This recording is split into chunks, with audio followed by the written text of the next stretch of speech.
Hello, everyone. Welcome back to the main event. You're here listening with me, Daniel, And Aaron. and Nathan. Nathan's back once again, filling in for me on our review show. Thanks for that, Nathan. I appreciate it. How you doing? It's fine. I'm good. You? Yeah, I've not been very well this weekend, and I haven't really done any research for this. So I'm coming on. I'm still not feeling the best, but I'm feeling much better than I have the last couple of days. So I'm going to be the layman for this podcast. I'll be the voice of people who haven't done any research, to you two fine gentlemen, and you can tell me where I'm wrong and steer me in the right direction. The only things that I really know of are FPL related for football scores. I've caught glimpses of a couple of goals and half a game here and there, but it's not really been much. I haven't been able to even look at my phone too much. So I'll be excited to see your thoughts today. We're excited to give them, Dan. One thing I do want to say, I love the review show. Well done, boys. But Aaron, for someone who likes to big up our podcast, you missed the Giroud shout from the group previews. Oh, I did setting our Group E preview come winter for that December period. From the Rennes game, Giroud would be a really good option. I apologize, Dan. At least it's out in the open now. How good is our podcast? Yeah, when it's too little too late. But also, it's not advice that either of us took.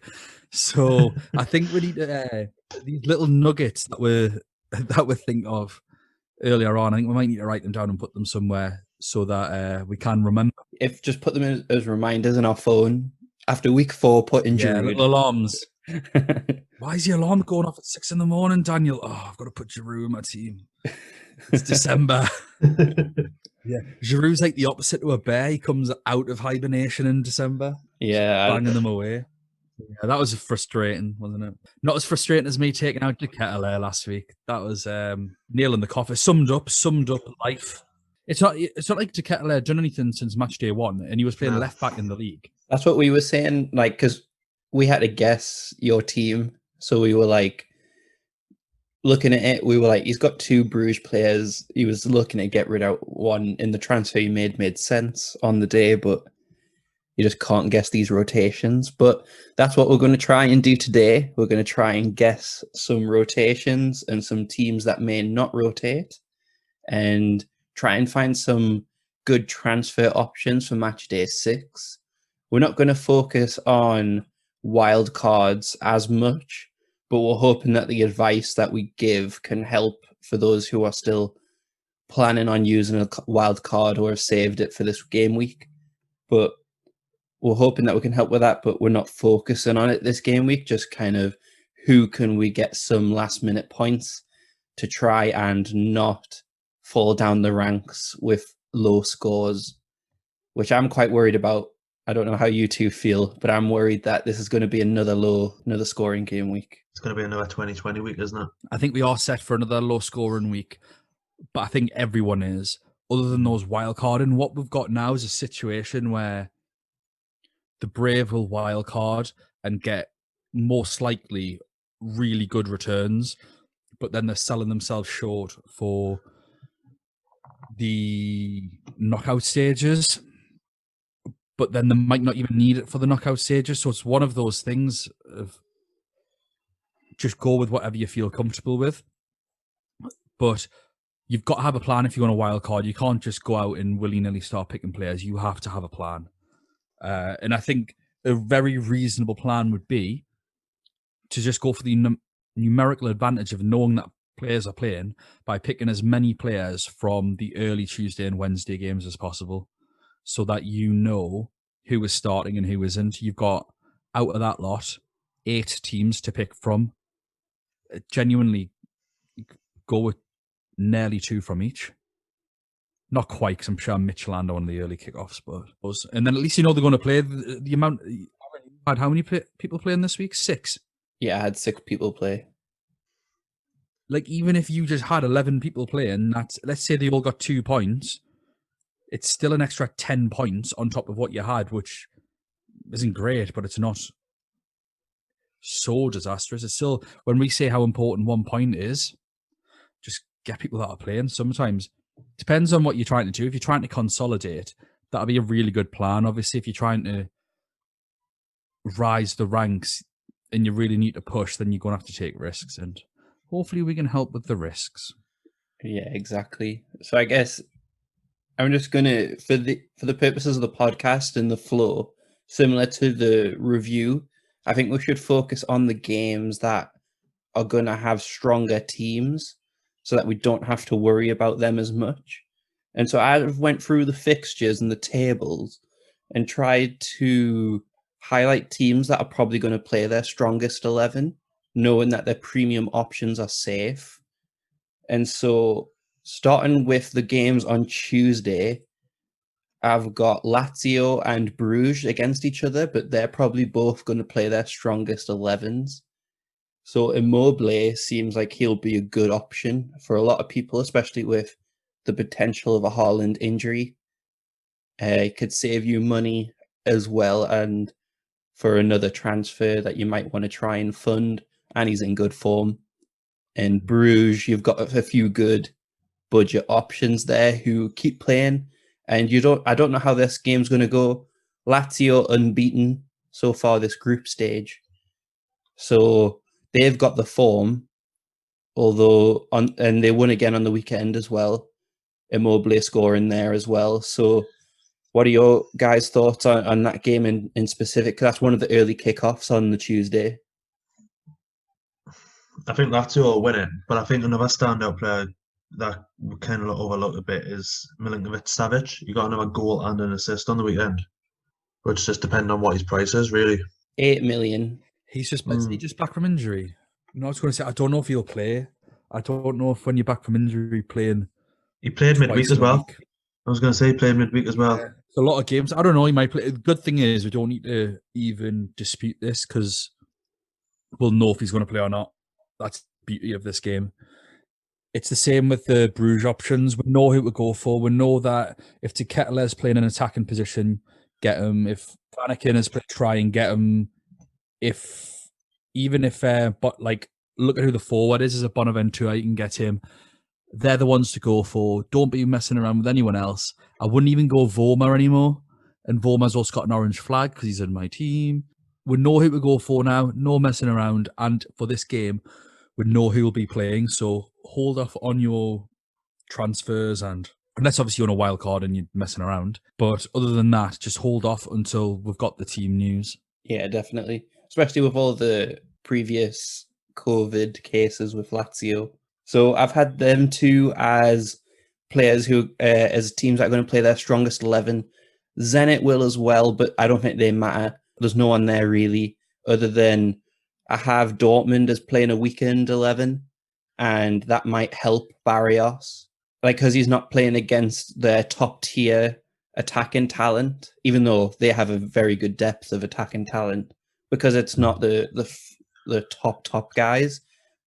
Barrios has a bigger potential of getting maybe his safe 4 or 5 points, which is good because I wish I had him last week.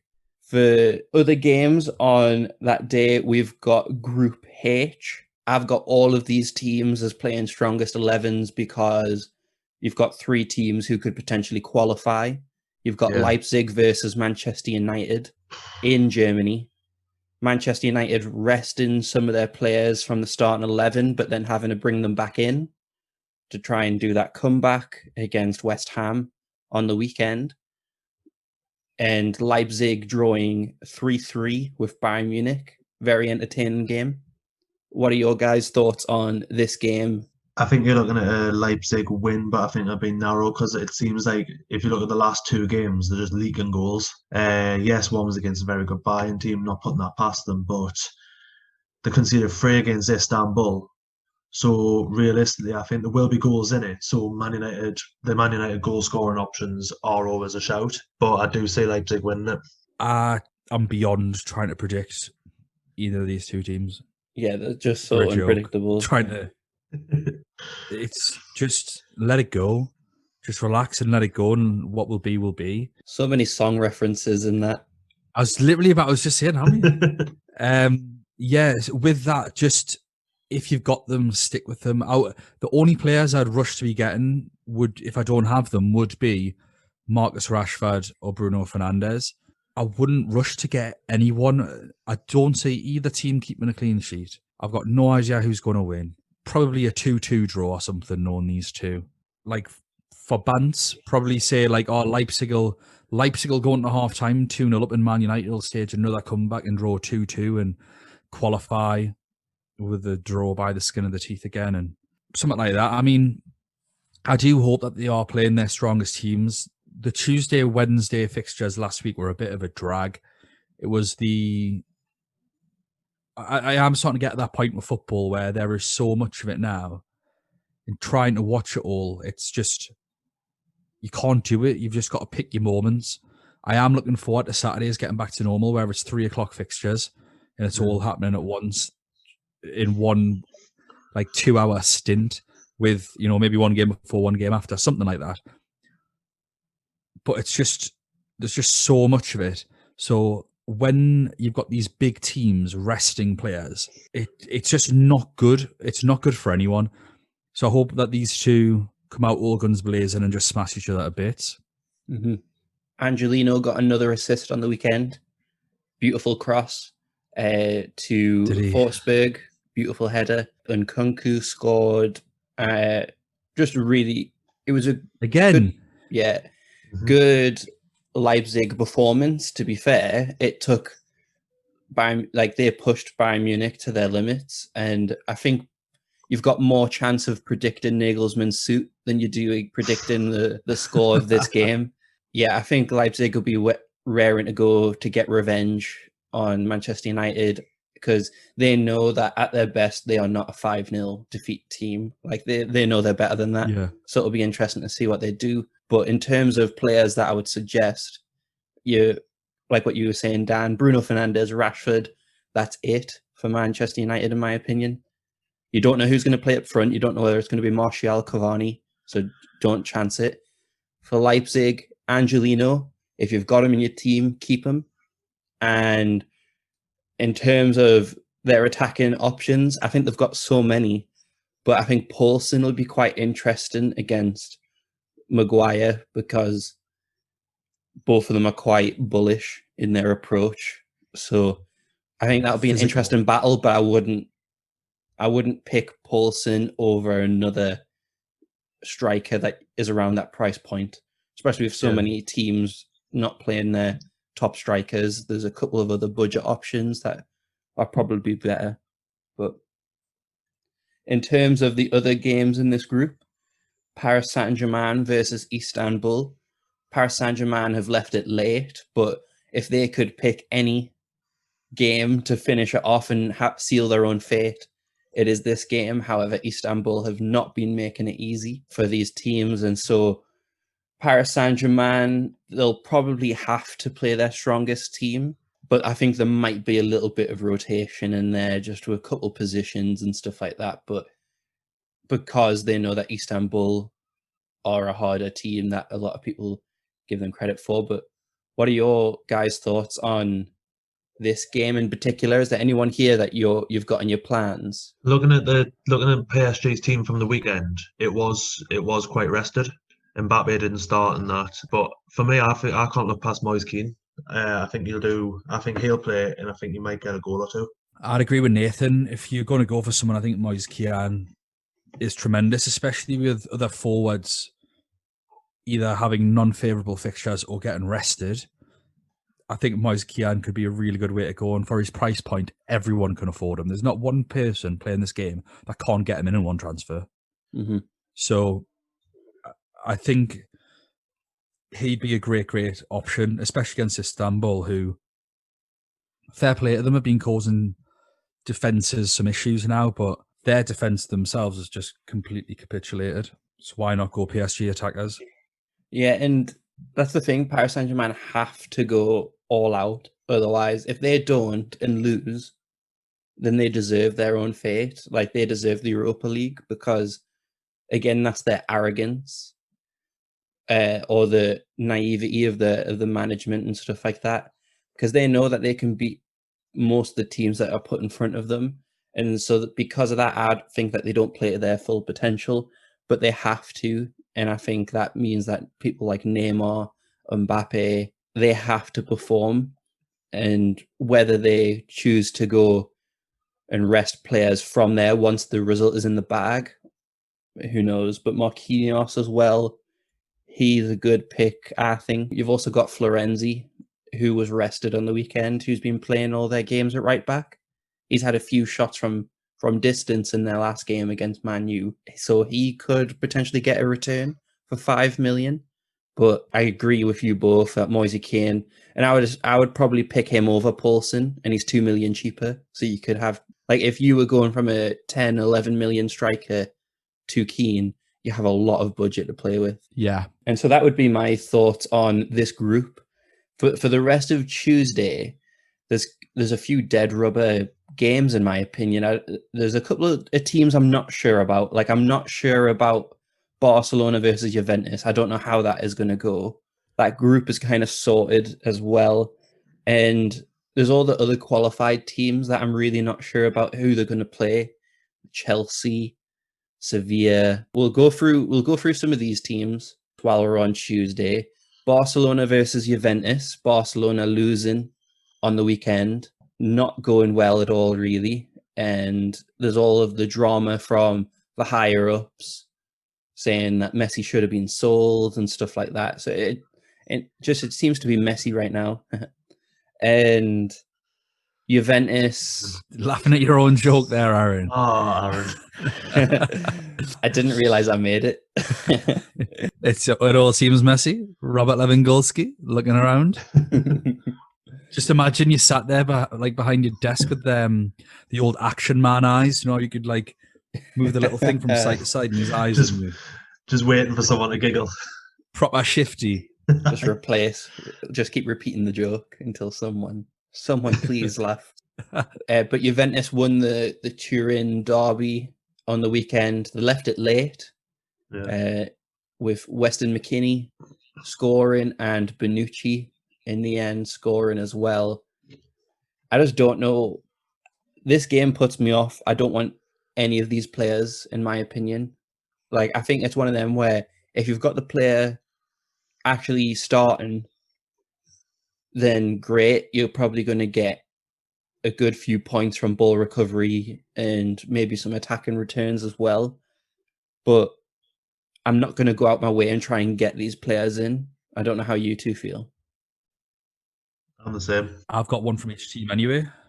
Yeah. I've got Jordi Alba and Cristiano Ronaldo. So I'm really glad they're playing on the Tuesday because it means I just get to put them both in and see if either of them do well.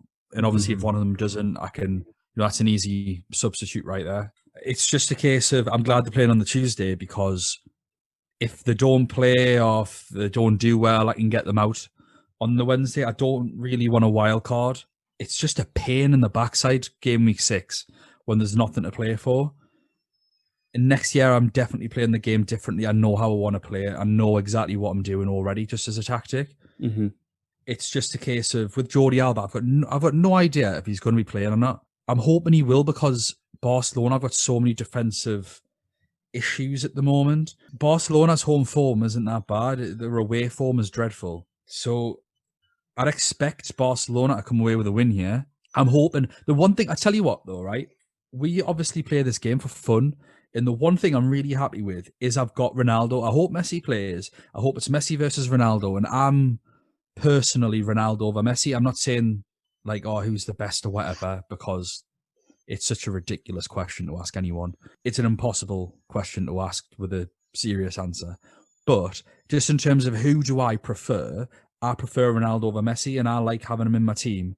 So it just gives me something to cheer for this game, whether he blanks or not. Hopefully he does score because I want to see him do well.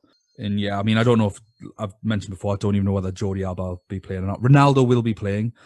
You're absolutely off your rocker if you think Cristiano Ronaldo is going to sit on the bench at the new camp. Yeah, I don't think Messi's going to play because the last couple of Champions League games he's been left out because it's basically done for them. So I don't think Messi will play. I think Braithwaite's going to be starting again though because he's played basically every game because he's playing as the lone striker. But Did Braithwaite play at the weekend? He did, yes, and he played midweek as well. So Scored again. he's played a lot of games. He might need a rest. But again, Ronald Koeman is absolutely crazy if he drops Lionel Messi at the Nou Camp. It's not like he's got to travel. It's not an away fixture. It's at home to Juventus and Cristiano Ronaldo. Like, exactly. He can't do it. He can't drop them. And if he does drop them, he'll be one of the most hated men in the world for denying the world of Ronaldo versus Messi again. Well, looking at the Barcelona team from this weekend, the three behind the strike were Messi, Griezmann, Coutinho, and then Braithwaite. And then that Busquets and Frankie de Jong in the midfield. And a few of them didn't play midweek. So it'll be interesting to see what Koeman does with this midweek fixture. And hasn't Dembele just pulled his hamstring as well? Yeah, I was about to say that Dembele is injured. He came off at half. From the looks of things, he came off at half time. He came on at half time for Coutinho, so he finished the game. But from what I've seen, he did pull his hamstring. But I don't know. I just can't see Messi playing for some reason. Going off the last couple of Champions League games, really. Yeah, my only thing on that is that the last few Champions League games were traveling. One was to Dynamo Kiev, and the other one was to Ferencváros. So yeah, like what Dan was saying, it's at home, and Barcelona have the risk of not finishing top. And with all of the struggles that they're having, I think they have to play it with we need to finish top, because we need, not that any of the draws are easy, but it's a lot easier facing a second place team in some of these groups than it is playing the ones who have been dominant in the group stage. And I don't think you can risk facing one of them, because then he'll be out of the job, I think, because with all of the pressure from all the presidency and the election and stuff like that that's going on in Barcelona, Koeman's trying to prove that he should have the job, unless he's wanting a big payout, just a 1-year stint at Barcelona. But I don't think he's that kind of guy. So, and looking at that league, looking at that group though, Juve would have to score quite a few goals to go top, because Barcelona have got a goal difference of 14 and Juve have got one of 7. I think it goes on head-to-head though. Cristiano Ronaldo just scores 8 in one game for you. Well, I mean, obviously they only need half that amount. They only need half that amount, because for every goal that Juventus score +1, Barcelona are going to be -1. So if they win, I'm not saying they will, by the way, but I'm saying if they win 4-0, that's that done. Yeah, I don't know if you two know, but is it on head-to-head or goal difference? Because on Group B, Shakhtar is second, even though Real Madrid have a better goal difference and they're on the same amount of points. Oh yeah. So I'm really not sure. I'm pretty confident it goes on head-to-heads. It must do then, because look, I'm looking at that group now, and you're right. Shakhtar in second, Real in third, and Shakhtar got a goal difference of -7. Yeah, so in terms of the rest of the games on Tuesday, Chelsea are quite an interesting team. They played well on the weekend. It might be interesting to give some of their players a rest, but I think one of the biggest dilemmas is, because it's such a tasty fixture, are you going to have Abraham or Giroud up front? Or you're going to try and get Werner back in form? Like, I don't know how they're going to play it, really. Because I think Hudson-Odoi will play, so he might be a good option. And then you've got, like, I think, like, Rudiger will play, I think Emerson, people like that. But in terms of the striker against Krasnodar, good fixture. I don't know which striker to choose, because all of them had minutes on the weekend, and Giroud is in the best form, so I really don't know. I'm kind of in the same boat. Like, will Giroud play 3 games in a week, basically? Or will he... I think he might stick Abraham on and then bring Giroud off the bench really later on. And he'll have Hudson-Odoi playing. Yeah, I'm just not interested at all. Did you say Giroud played this weekend, did he? Yeah, he did. He started. Did he score? Yeah, he scored. I'm sure I saw that, yeah, just when I was flicking through FPL. Yeah, like, if he hadn't, then I think it'd be quite a simple decision, just go with Giroud. But if he's playing, because he's in such good form, but Chelsea, I think they're pretty much guaranteed to finish top of that group, because I've just had a look, right? It's points in head-to-head matches amongst the tied teams. It'll be what decided. So let's say Chelsea lost this game and Sevilla won. They'd be level on points, is that right? Yeah. Chelsea and Sevilla? Yeah, they would, yeah. Chelsea would finish top anyway, because they've drawn and beat Sevilla. Yeah, and away goals go into that as well. If So it's based on a point, on like a system. So number one thing is the points you've got in your head-to-head matches. If they are the same, then it goes into the goal difference. So it works out like an aggregate scoreline. If that's still a tie, then it goes on to the goals scored in the head-to-head matches amongst the tied teams, which would obviously be the same, surely, if the goal difference is the same. Like, I don't know. But then after that, it goes on to, so the fourth criteria, if the first three are ties, is away goals scored in the head-to-head matches. And then if that's the same, it goes into the entire group. So the group, the goal difference in all of the group matches, and down that way. So yeah, we know that Chelsea finished top. So I don't know why I personally wouldn't be going for any of their players. They've got nothing to play for. They'll be playing probably Tomori and Rudiger or something as centre back. Yeah, Hudson-Odoi out wide probably as well. Yeah, if Billy Gilmore in the midfield. He might even play Kepa in goal or something. He might, genuinely, he might do. They've got Krasnodar, is that correct? Yeah, it's at Chelsea as well. So yeah, we could see Emerson at left back. Aspilicueta still probably at right back. Havertz will probably Shaw play. On one side. Gilmore. I think he'll. Is Gilmore not injured? No, he's back. Is he back? He might get some minutes. Gilmore. I don't know if he'll start. That'd be a bit much. Probably Tammy up front. I think he'll play Tammy up front. If I was I would agree. To guess. And then if he needs a goal, he can bring Giroud on. It's, for me, not worth guessing. Havertz, obviously he had COVID, so he missed a few games, and he's trying to bring Pulisic back to fitness, but I think you'd probably rather have Pulisic for the league. Is Ziyech injured again? Yeah, Ziyech he came off after 30 minutes. I don't know, because Havertz has just been a bit hit and miss, so maybe he might leave him out of this game. Nah, I think you'll want to get him into form. I think it's a good... If you've got a player that's hit and miss and you're playing against a weaker opposition, it's better to try and build the confidence that way than stick him in the Premier League, especially when there's nothing to lose. If he plays badly in this game, there's nothing to lose. If he plays badly in the Premier League, then they've got a lot to lose. Mm-hmm. So I think Havertz would be most likely to play in this game. Mm-hmm. Jorginho has been... I don't think he's had that many minutes over the last couple of weeks. So likely that he'll play, especially control the game. And I think Jorginho didn't play on the weekend. Yeah, you know what? Maybe I think it'd be a good opportunity. You want my punt? He has a punt for you, fellas. Jorginho, because if Werner doesn't play, he'll be back on pens. Kovacic will probably play as well. Yeah, he's not fantasy viable though. So There's just too many if buts and maybes with Chelsea. Even though they've got a cracking fixture, they're qualified and they're qualified top no matter what. So yeah. And the same with Sevilla going on to their game, because with their position in the league, with La Liga being quite open this year, they've qualified second. They can't be caught. So I think same as that, they're probably going to rotate. But it's really not worth guessing. If you've got a Sevilla player in, at least it's on the Tuesday, and you can easily substitute them out if they don't play. So that wraps up the Tuesday games.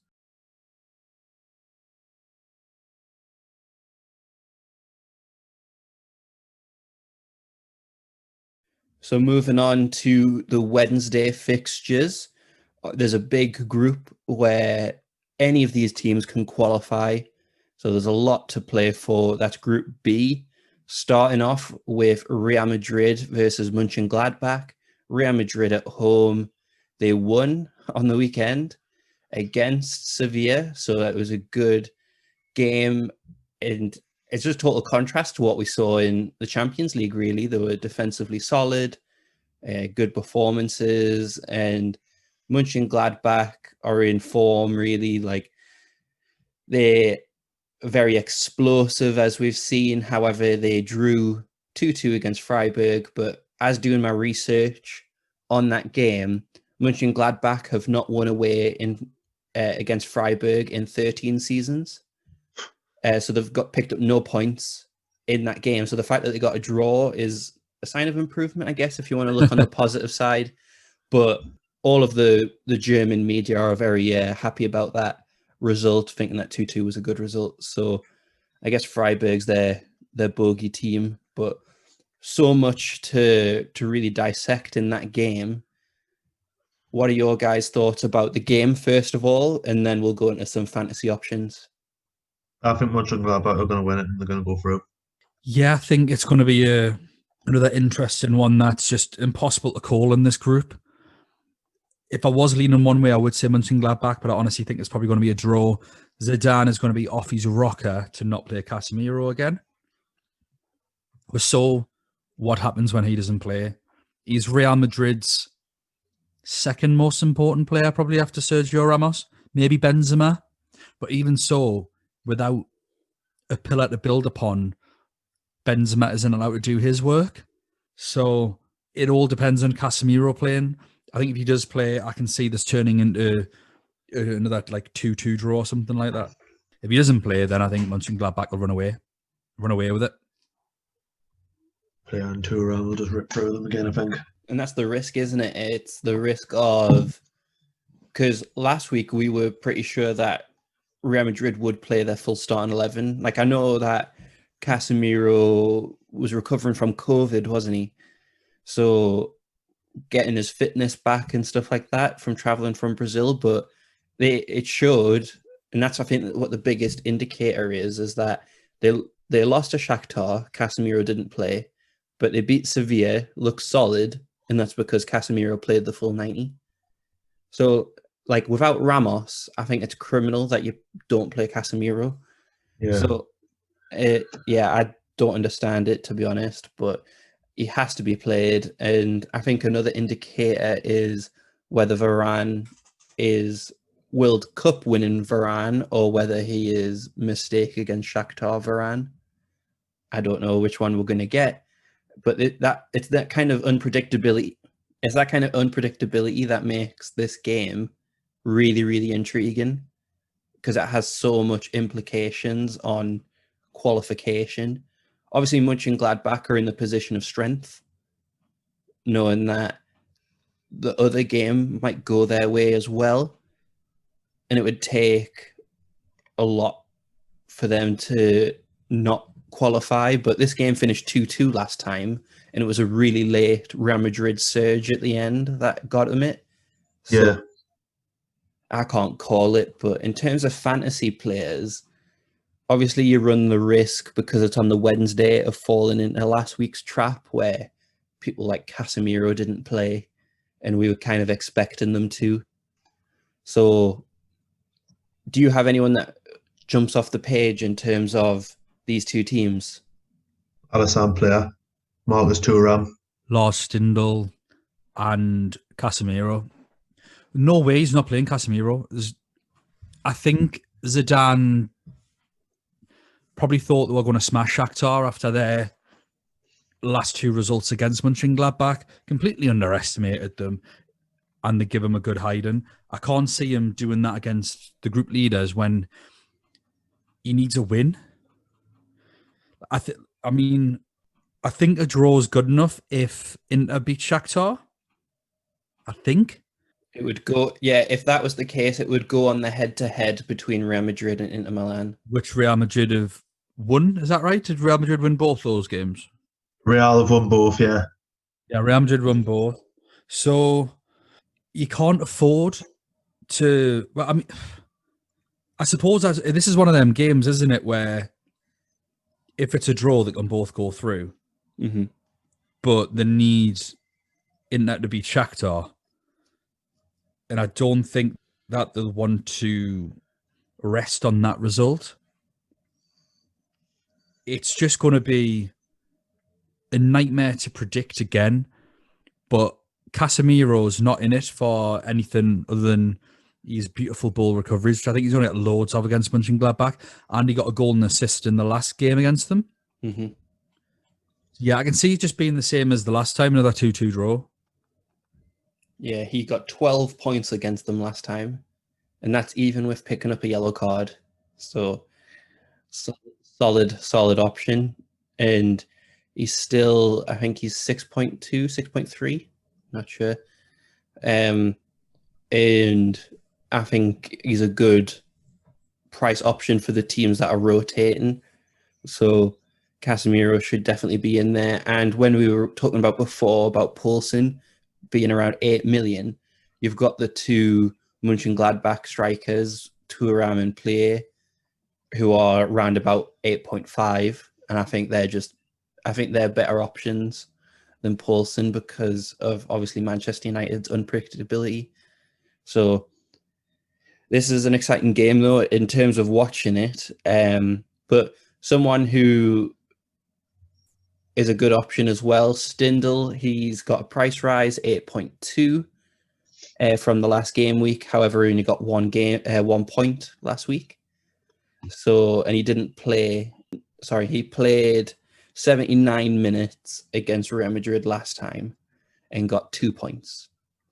So it's going to be interesting to see how he does in this game, because I think a lot more people will have him in the team with obviously all the rotation. I've got him. And I say if you've got him, you need to keep him, like, unless you were going to go to like a premium midfielder, but I don't know how many of them are going to be playing this week. So I would definitely keep him. I don't have him, but I'm not going to rush to get him in either, I think, because then I've got to try and... Because that's what my biggest thing about this game week is. You can like just totally change your team completely, like wild card example, and use it as a free hit. But you've got to buy all them players back. And the likelihood is that if you've kept a player this long, they've got a price rise. And so, yes, you'll have the extra 5 million, but you don't want to be wasting it on getting the same team back, in my opinion. You want to be using that to be able to go like the next tier up in midfield and forwards. But that's just my opinion. I think that's what I wouldn't worry about it too much. I think that's a little bit of overthinking. When I think the most important thing at this stage for match day 6 is get as many people playing as you can and get as many points as you can, which sounds stupid when that's what you should be doing every week. But I think this is the one time that your game plan can sort of go out the window. If you are doing things where you're looking to gain 0.2s and 0.3s on players, you know, if you've had Romero from Atalanta or Jota, where you've got a 0.4 price rise on them or something ridiculous like that, then, you know, that's where value comes into it, I think. And you can obviously look to build that throughout the course of the group stage. But I'd happily risk 0.1 million on a player worth of value to know that I was getting 6, 7 or 8 points in this round, because that 0.1 million is obviously definitely worth it, because you could keep that 0.1 million, have a better player in the round of 16 or whatever, and then they do nothing anyway. Yeah, that's true. So I definitely think it's a case of, what is it, 1 in the hand's better than 2 in the bush, something like that. I think I think the struggle is as well is that we, just by reading the famous fantasy football rules, we are not sure whether 5 million gets added to your budget or whether it gets capped again at 105. I can't tell by reading it, and maybe someone on Twitter can let us know. I know the way it worked last year. That's all I've got to go off, and that is, you get 5 million added to what you've got. So that'll be interesting as well. I mean, it's very nice and very, very generous. Please don't change that now. Yeah, that's what it was last year, but no idea if it'll be the same this year, because I know they try to change the rules on obviously the limitless wildcard thing. Yeah. And without everyone's complaints, that rule change would have stood, despite the fact that they hadn't even changed the rules on the app, because the app is absolutely crazy. I'm just having a look through now, to be fair, just with regards to the 105 thing, see if I can make any more sense from it. In terms of the other game in this group as well, you've got Inter Milan against Shakhtar. The last time that these teams faced each other, Shakhtar won. It was when obviously there was the big price rise for Tete. It's going to be hard because Inter Milan seem to be performing better lately. They won again on the weekend. They're quite convincing. Lukaku's back amongst the goals. And last week in my review, I said that Hakimi doesn't seem to be in the plans. He then scores 2 goals this week. So I don't know what to make of that. Because if Hakimi is guaranteed to play, 6 million is a really good price for him because he's not a defender. But it's that risk of, will Conte want to just absolutely attack Shakhtar from a position of strength, or does he want to be conservative and play Darmian and add a little bit more defensive structure? So with it being on the Wednesday, it is quite a big risk.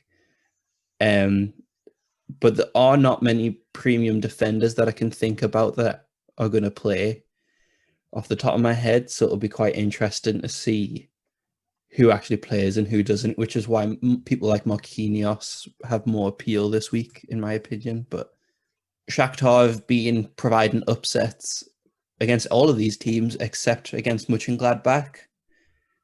And so this game as well, I think it's really hard to call, but thinking of fantasy, Lukaku, he's being consistent. He's scored in 3 games in a row now since he started playing again, which is 4 goals. And Martinez, he's also a good option. In terms of the other players, I don't know if I can trust them in this game for Inter Milan. I don't know what you guys think about it. I agree with you. Like especially the Hakimi one, like in playing on the weekend, it might have just been a site of rotation, and Darmian's going to play this week.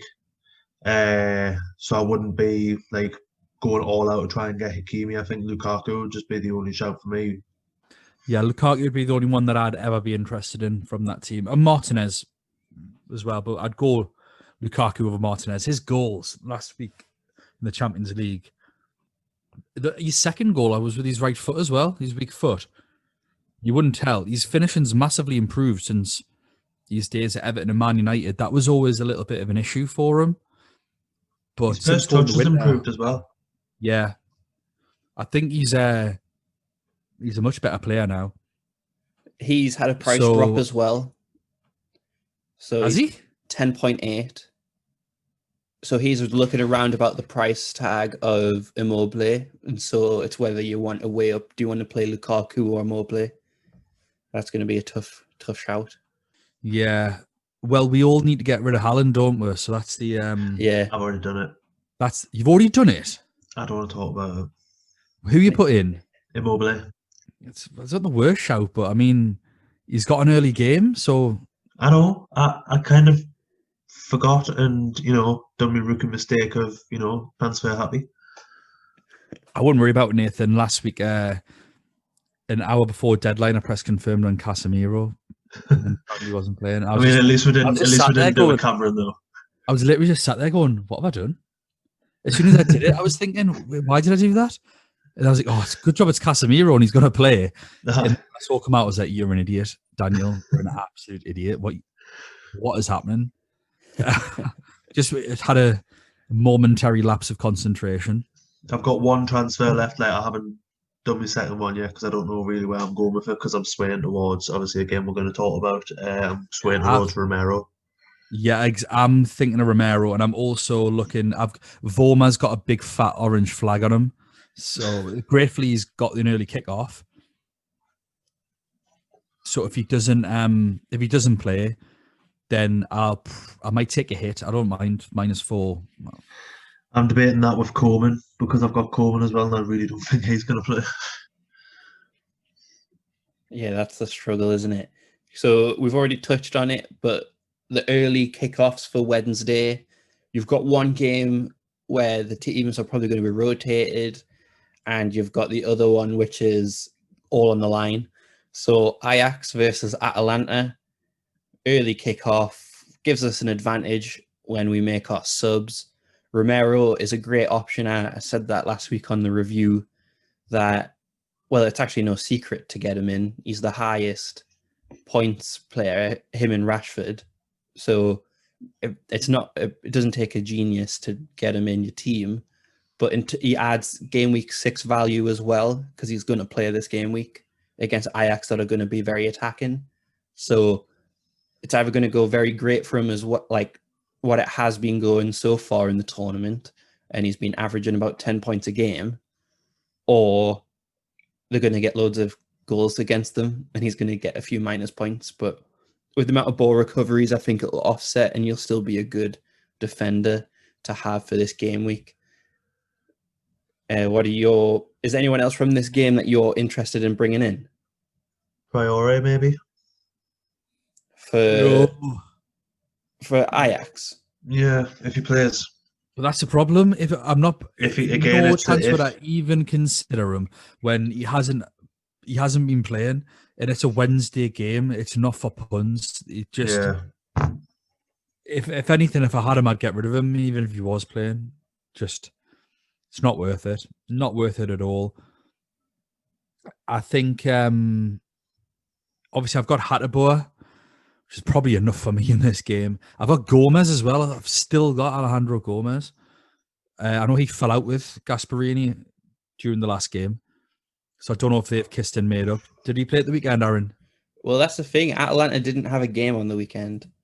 Oh, okay, that's good. So there should be full strength against that Ajax, basically. Yeah, so it got postponed, but I'm just trying to look into why. I don't know if it was COVID related. What should be COVID related? And half the Atlanta team's down with COVID because of rain. Oh, so no stress there. They've got a full week's rest. I'm sure that's the Italian league helping them out. Might triple up Atlanta just for the crack. Yeah, it's going to be a bad week anyway. Why not? Why not go might just put in players that I want to do well. So Rashford, Ilicic. I've got obviously the other two Atlanta boys. Might put Romero in instead of Ilicic because Ilicic is a lot. Dan, how many points are you going to get hit here? Oh, all of them. I'm just going to get rid of all my points just to get players that I want to see do well. Immobile. No, please do that and then we'll sit on the review and see how you felt about it after. Yeah, Dan, so you actually got 80 points this week, but you spent 64. How are you feeling? Well, ups and downs. Swings and roundabouts. Yeah.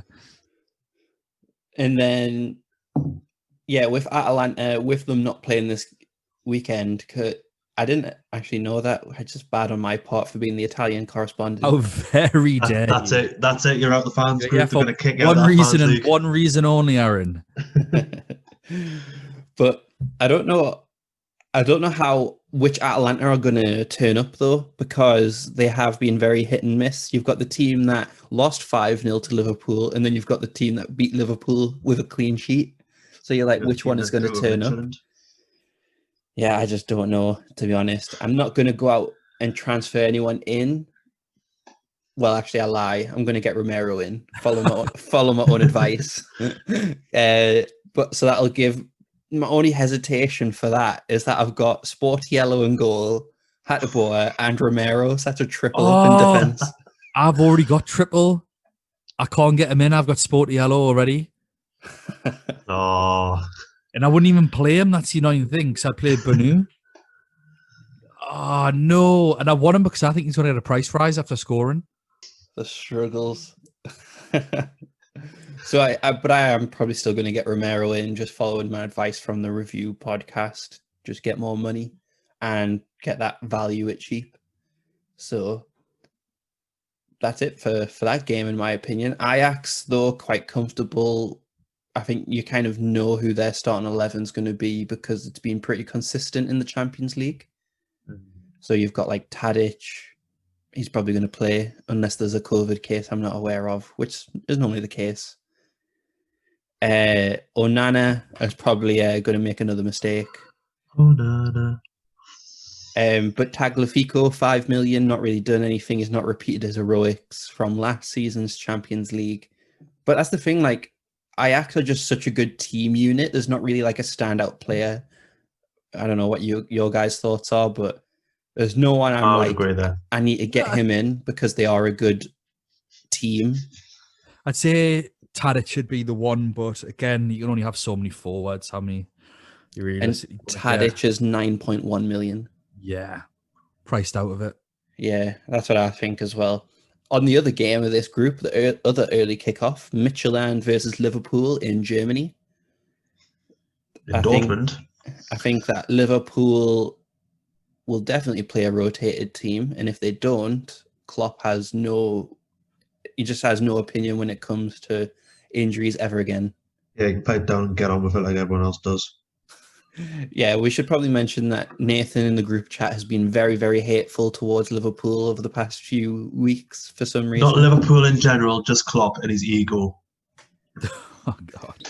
It has been it's bordering on abusive, the type of words that he's been using about Klopp. So, Just an egotistical maniac. So with this week, Nico Williams was injured in the last game for Liverpool this weekend. So with Trent coming back and he got an assist for the own goal, it would be quite interesting to see if Trent plays, but I think I wouldn't. If I was Klopp, I wouldn't. It'd be good to get back up to match fitness, but you want him for the Christmas period.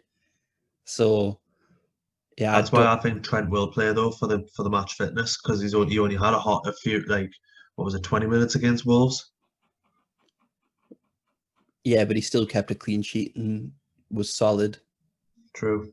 So I think he's good enough to where, like, with his passing range, that he doesn't have to.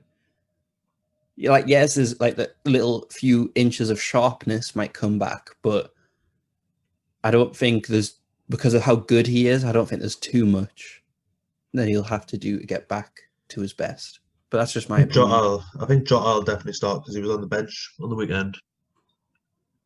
Yeah, kind of what we were saying before last week. I think Origi, Minamino, and then because Shaqiri's injured, probably Jota will play up front as the front three. I don't know if Chamberlain's back. Have you heard anything about that, Dan? Not heard anything about anything this week, Nate. Yeah, I think Kelleher, though, 3.9. I mean, Aaron's Irish connection there. 2 clean sheets from 2 starts. Pretty That's solid. very true. I am debating. Like, that is the other debate. It's either like Coleman or do I take out one of the keepers and get Kelleher just for this week? That's the thing. Do you want to use one of the transfers on your goalkeeper? So unless you're Exactly. wild carding, I don't know why you. If Yeah, you're because wild Alisson's gonna come back. Yeah. If you're wild carding, Kelleher's just such a no-brainer, isn't he? Yeah. Exactly. So, and then, like I said quite a lot last week as well, Curtis Jones, he's a good option for Liverpool. And I just don't know who else is going to play. And so it's quite a risk. But Midtjylland, obviously, you've got the 4.5 ball recovering machine. Just trying to remember his name. Well for you there. Yeah, Kajust, that's it. If you've got him in your team, keep him in, but he didn't play last week, which is very disappointing. He could just get you some points. Nice. Every time I hear his name, I just think of I just can't wait to be king. It was an Aaron joke just sat there, and I was just thinking, you know what, I'm getting it before Aaron. And if that does not make the edit, I'm going to be really disappointed in you, Aaron. Yeah, so moving on. No, I'm joking. Just because I know, Nathan, you've got to leave soon, we'll go through some of the rest of these games. Group A, there's still a lot to play for in terms of who's going to qualify alongside Bayern Munich. So Atletico Madrid versus Salzburg seems like a very tasty game. Atletico Madrid, Salzburg as well. Yeah, Atletico Madrid sitting top of La Liga, which I feel like we've not really give them a shout out so far because they've kind of just been. I don't know whether they're being brilliant or the rest of La Liga is just really, really bad right now. The second one. I think it's the second one because we've not really shouted about Atletico Madrid's performances, but yet they're 5 points clear at the top. But Barcelona lost to Cadiz at the weekend. I think that says a lot about the league at the moment. Yeah, but in these sort of games, it's Atletico Madrid obviously, I don't know if they've got fans yet in Salzburg, but Atletico Madrid will just stay solid and look for that one goal and then just defend the lead. Just in the beautiful defensive game that they play. But in terms of the game week, even though you've got a lot of defensive performances and like really good defensive options for Atletico Madrid, I don't think they'll keep a clean sheet because of how good attacking Salzburg are. So I don't know if there's anyone in this game I'd really bring in if I don't already have them. Maybe João Felix, but other than that, I don't think there's anybody that I'm like, yes, I've got to go and get him.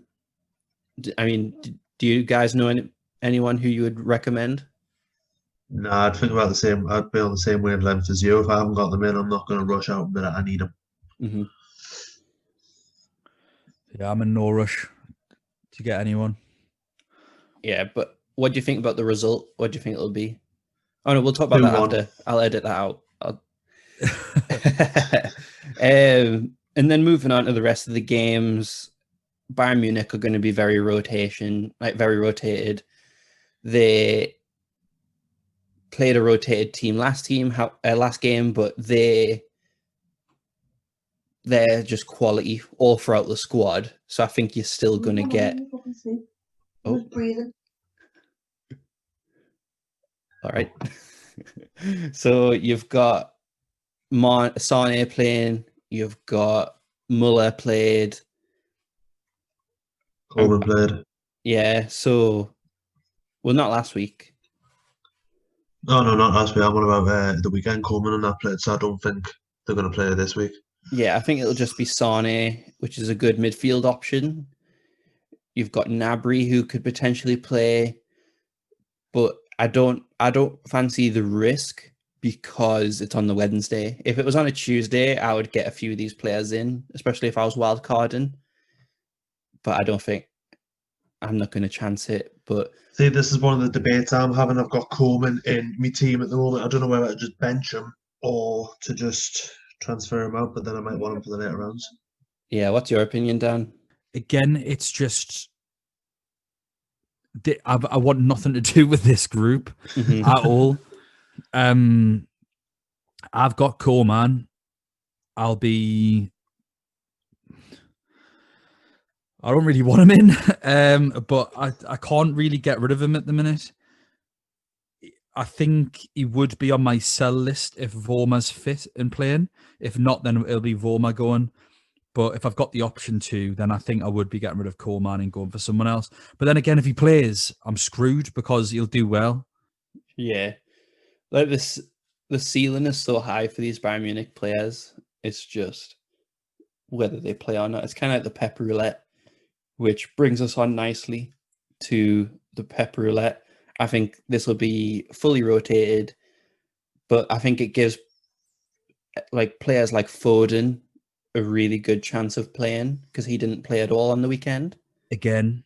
So I think same with Ferran Torres. Yeah, so I think Torres will play.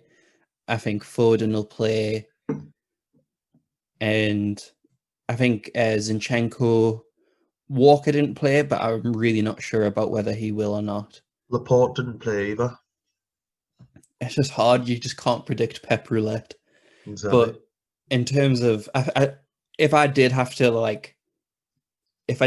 put money or anything on someone starting, I think Foden will play just because he's been playing well in the last few Champions League games.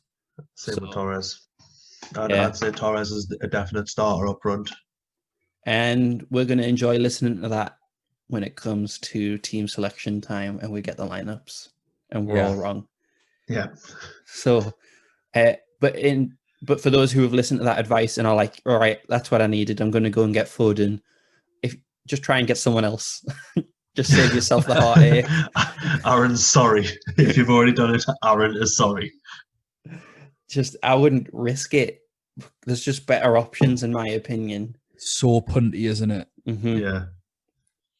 But the Reds are playing against absolute garbage. Because got Marseille, haven't they? Yep. Oh, they're playing against utter garbage. Did Gundogan play against Fulham?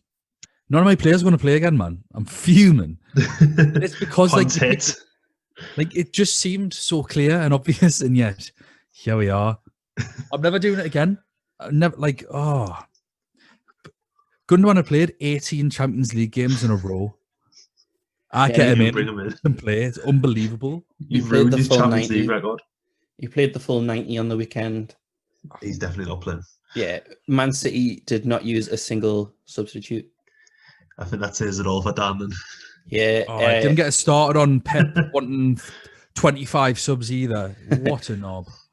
Garcia, Fernandinho, Bernardo Silva were players that were on the bench who I think have got a good chance of playing. Yeah. I thought Garcia came on at the weekend. No, he didn't make it. He didn't make a single sub. Wow. There's no excuse for that. There's absolutely no excuse for it. Not when you're arguing on for the 5 subs and then you don't make a single one in the game, and then the game before that you only made 1 sub.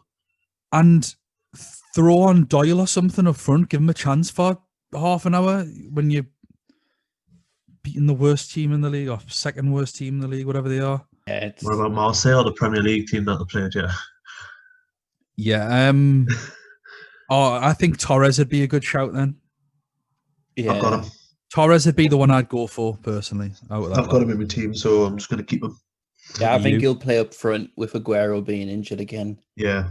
So, and then on the other side, Porto, I'm really not sure what they're going to do.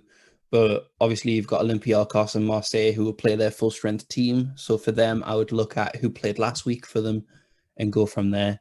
Oliveira is the penalty taker, and I wouldn't look any further. Yeah, exactly. I've got Jose Sarr as my second goalkeeper.